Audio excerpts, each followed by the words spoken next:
আমার সব বান্ধবীরা তোমাকে দেখতে চায়। বিয়েতে তো ওরা আসতে পারে নাই, তাই আমাকে বলেছে ভাইয়াকে নিয়ে একদিন যেন ক্যাম্পাসে আসে। তাই চলো না। ওখানে গেলেই আমার সবাইকে খাওয়াইতে হবে, আমার সব টাকা শেষ হয়ে যাবে, ওখানে কোনোভাবেই যাওয়া যাবে না। এই, কি ভাবছো? ভয় পাচ্ছি না, ভাবছি না, কিছু কিছু না। তুমি যে যাবে না, এটা আমি খুব ভালো করেই জানি। তোমাকে কিভাবে নিয়ে যেতে হবে সেটাও আমি খুব ভালো করে জানি। এই চলো ঘুমাই। ঘুমাই মানে? আমি এতক্ষণ ধরে তোমাকে কি বলছি? আমি কিছু জানি না, তোমার আমাকে নিয়ে যেতে হবে।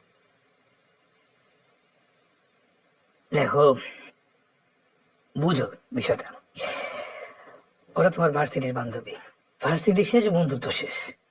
তা আমি তোমার জামাই, তোমার সাথে সারা জীবন থাকবো। এখন খামা খায় দুদিনের বন্ধুদের সাথে দেখা করাইতে গিয়ে ওদের খাওয়ায় আমার টাকা নষ্ট করার কোনো দরকার আছে বলো? তোমাকে কে বলো যে তোমার খাওয়াতে হবে? তাতে হবে না, মানে আমি তোমার হাজবেন্ড না? তোমার বান্ধবীর সাথে প্রথমবার দেখা হচ্ছে, ওরা ট্রিট চাবে না? ট্রিট দিতে হবে না? না দিলে কেমন দেখায়? না, তোমার কোনো ট্রিট দিতে হবে না, আমার বান্ধবীরাই তোমাকে ট্রিট দেবে। তুমি শুধু যাবা আর খাবা।